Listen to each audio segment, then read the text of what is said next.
이사야서 7장 1절로부터 25절 스알야숫과 임마누엘이란 말씀으로 여러분과 은혜의 말씀 전하도록 하겠습니다.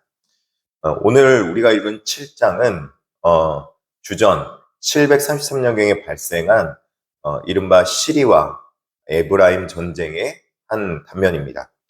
아수르가 영토 확장을 위해서 이제 서진 정책을 핍니다.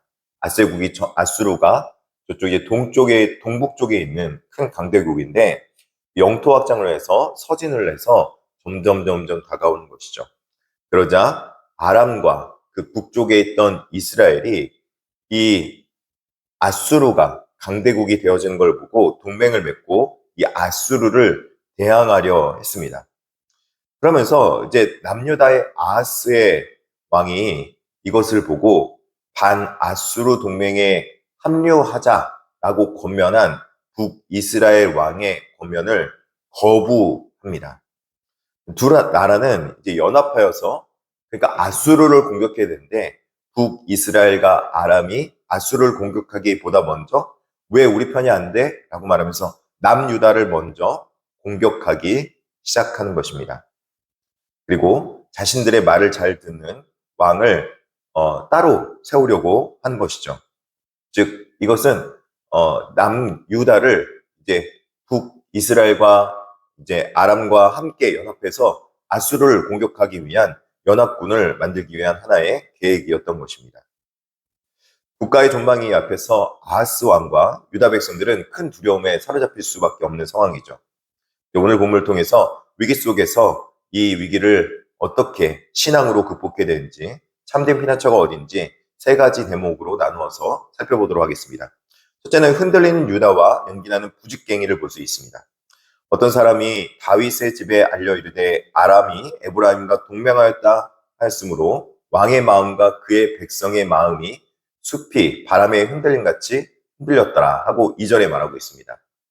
아람과 북이스라엘의 동맹 소식을 들은 유다 백성들은 성경은 흔들림이라고 표현하고 있습니다. 이는 거센 바람 앞에 숲 나무들이 요동치는 듯한 그런 모습을 묘사하고 있는 것이죠.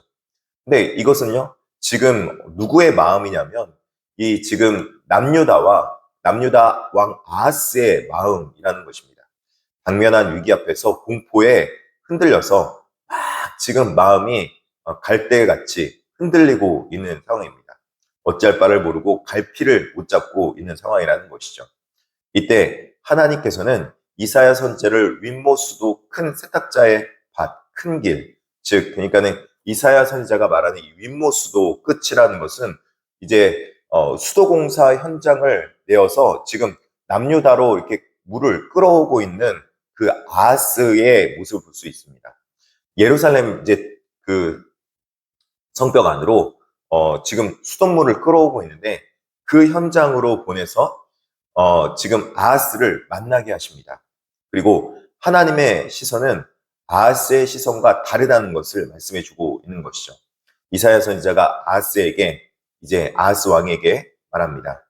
아하스에게 두 연합군은 나라를 멸망시킬 거대한 공포였지만 하나님은 그들을 향해서 연기나는 두 부직갱이 그루터기에 불과한 그런 국가다라고 말하면서 그것들은 아무 문제가 안 된다. 하나님 앞에서 아무 문제가 안 된다. 그렇게 말씀해주고 있는 것입니다. 불이 다 타버린 매운 연기만 피워내는 땔감의 끄트머리처럼 그들은 유다를 불태울 능력이 없다는 것을 말씀해주고 있는 것이죠. 현실의 위협이 아무리 거대해 보이고 위대해 보여도 강하신 하나님 앞에서는 한낱 부직갱에 불과하다라고 이 아하스 왕에게 인지를 시켜주는 이사야 선지자의 말씀이라는 것입니다. 현실을 직시하는 건 필요합니다. 여러분, 현실적으로 그 두 국가가 연합하여서 남유다 한 국가를 쳐들어오는데 어찌 안 흔들릴 수 있겠습니까? 마음도 막 조마심도 나고 그냥 갈피를 못 잡고 조마조마하겠죠. 그런데요, 우리가 이런 조바심을 겪을 때 항상 놓치고 있는 것이 있는 거예요.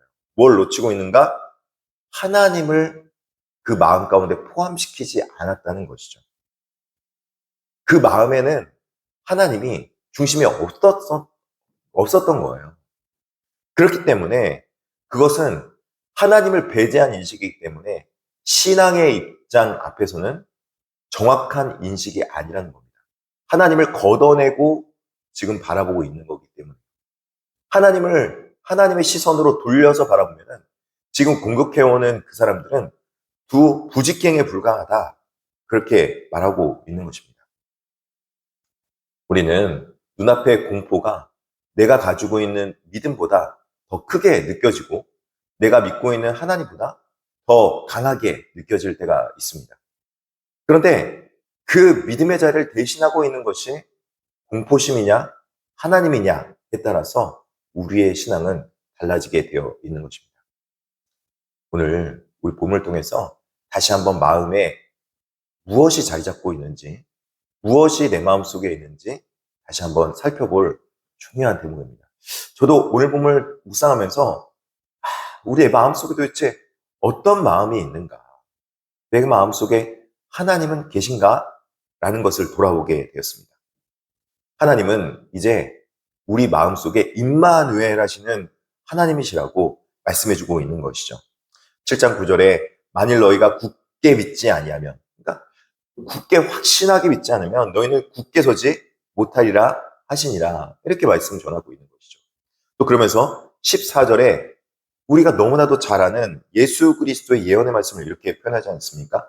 그러므로 주께서 친히 징조를 너희에게 주실 것이라, 보라 처녀가 잉태하여 아들을 낳을 것이요 그의 이름을 임마누엘이라 하리라. 이 예수 그리스도의 예언의 말씀 아닙니까? 예수 그리스도께서 예언을 받았는데 예수 그리스도께서 어떻게 우리에게 임한다고 예언을 받으셨냐면 임마누엘, 영원히 함께 하신다. 우리와 함께 영원히 거하시는 하나님인 이 임마누엘 하신 하나님이시다 라고 말씀해주고 있는 것입니다. 하나님은 아하스에게 여호와께 한 징조를 구하라고 말씀하고 있습니다. 그러나 아하스는 나는 여호와를 시험하지 않겠다라고 거절하면서 겉보기에는 하나님을 경외하는 겸손의 대답같이 말을 하고 있지만 이사야는 이를 하나님은 괴롭히는 불신앙에 규정하고 있습니다. 아하스의 마음속에 이미 하나님이 아닌 강대국 아수르를 의지하는 마음을 뜻을 두기로 작정했기 때문에 그렇습니다. 지금 아하스는요, 아람과 북이스라엘이 연합하여 찾아오니까 이 사람들을 정치적으로 이기려고 합니다. 어떻게 이기려고 한 거예요? 아수르라는 강대국을 끌어당겨서 지금 자기의 공격하려고 하는 자들을 뒤에서 치게끔 하려는 것이죠. 하나님을 의지하는 마음이 아니라 그냥 정치적으로만 해결하려고 하는 거예요. 하나님은 이에 대해서 징조를 주십니다. 본문에 등장하는 두 이름의 뜻을 주목해 볼 필요가 있습니다. 이사야가 데리고 간 아들 스알야숙은 남은 자가 돌아오리라는 뜻으로 심판을 경고하는 이름이라는 것입니다. 반면에 하나님이 친히 약속하신 징조인 임마누엘은 하나님이 우리와 함께 하신다는 뜻을 가지고 있는 그 메시지입니다. 본래 구원과 긍정의 의미를 담고 있는 이 이름이 불신앙을 길을 걸어오는 아하스에게는 오히려 임마누엘 하기 때문에 그가 더 좋지 않은 결과로 심판의 징조로 임하게 된다는 것이죠. 하나님의 임재는요, 믿는 자에게, 신자에게, 또 그리고 하나님을 의뢰하는 자에게 복된 소식입니다. 그러나 하나님을 의뢰하고 있지 않은 백성들에게는 그것이 심판으로 연결되어져 있는 것이죠. 세상 나라의 속어 넘어짐은 주변 국가의 이합집산 때문에, 정치적 이합집산 때문에 이루어진 것이 아닙니다. 역사의 주재자이신 하나님이 결정하고 좌우하시는 것입니다. 아하스의 불신앙에도 불구하고 주님의 뜻은 이루어지며 훗날 메시아이신 예수님께서 임마누엘로 우리에게 오신 것 역시 우리의 어떠함이 아니라 하나님의 주권적인 때가 찼기 때문임을 말씀하고 있는 것입니다. 잘못된 의지가 부르는 이 심판이 이들에게 이제 다가올 것 같습니다. 17절에 보니까 여호와께서 에브라임이 유다를 떠날 때부터 당하여 보지 못한 나를 너와 내 백성과 내 아버지 집에 임하게 하시리니 곧 아수르 왕이 오늘 날이니라. 지금 남유다와 북이스라엘에 갈려졌던 에브라임이 유다를 떠날 때, 그때 너희가 왜 그런 일을 당했는가 보면은 하나님의 말씀을 떠났기 때문에 지금 남유다와 북이스라엘에 갈렸거든요. 근데 그때보다 더 그 심한 일이 오게 될 것이다. 왜요? 아수르 왕이 이제 북이스라엘을 다 멸망시키고 아람을 멸망시키고 남유다까지도 공격할 것이기 때문이라는 것이죠. 7장 23절에 그날에는 천그루에 은 1000개가 같이 있는 포도나무가 있던 곳마다 찔레와 가시가 날 것이라. 그렇게 말하고 있습니다. 그러니까 그들이 포도나무를 걷어내고 지금 심었는데 찔레와 가시가 그를 찌를 것이다. 그렇게 말하고 있는 것이죠. 하나님의 징조를 거절한 아하스는 결국에는 자신의 뜻대로 눈앞의 문제를 해결하기 위해 아수르와 애국 같은 주변의 강대국의 도움을 청하지만 그것들로 인하여서 값비싼 포도원은 무너지고 찔레가시로 뒤덮인 황무지가 된다는 것을 말씀하고 있습니다. 오히려 자기가 심었던 그 찔레 때문에 자기가 찔리게 된다는 것이죠. 단기적인 문제 해결만을 위해서 여호와가 아닌 다른 힘을 의지하는 어리석음의 대가와 수치가 아주 크게 임한다고 말씀하고 있는 것입니다. 우리는 하나님이 아닌 다른 어떤 것을 혹여 의지하거나 또 단기적인 대책으로만 세우고 있지 않습니까? 우리가 인간적인 그런 대책이 세워질 수 있습니다. 그러나 그 인간적인 대책을 세우기보다 먼저 내 안에 하나님이 존재하고 있는가? 내 안에 하나님을 신뢰하는 믿음은 있는가? 그것을 돌아봐야 될 줄 믿습니다. 우리의 삶에도 북이스라엘과 아람의 동맹처럼 우리를 흔드는 거대한 위협이 찾아올 때가 있을 수도 있습니다. 그러나 눈앞에 보이는 아수르나 애국 같은 세상의 힘을 피난처로 삼다면은 그것은 결국 우리의 영혼을 찌르는 찔레가 되어버릴 것입니다.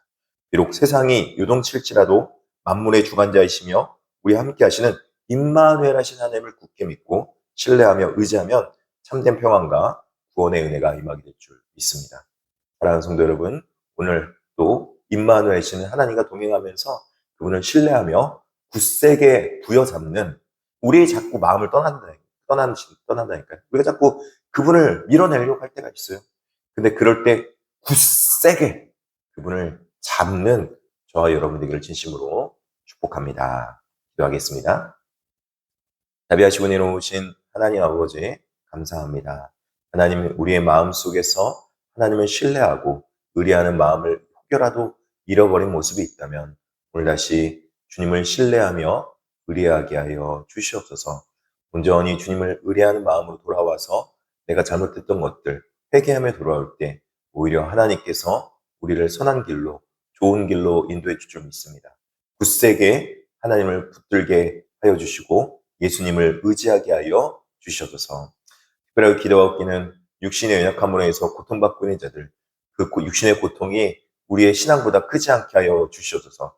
김유경 이사님과 김하재 이사님 며느님 하나님께서 기억하여 주시옵시고 이영은아 권사님도 하나님께서 기억하여 주셔서 눈 수술 받은 곳 쾌유케 하여 주시옵시고 주태일 이사님 어머니도 하나님께서 낫게 도와여 주시고 치유도 하여 주시옵소서. 여러 가지 육신의 아픔으로 고통받고 있는 백성들 많이 있습니다. 하나님 아버지께서 기억하여 주시고 하나님 위로하여 주시옵시며 낫게 도와여 주시옵시고 임마누엘 하여 주시옵소서. 감사하며 예수님의 이름으로 기도드립니다. 아멘.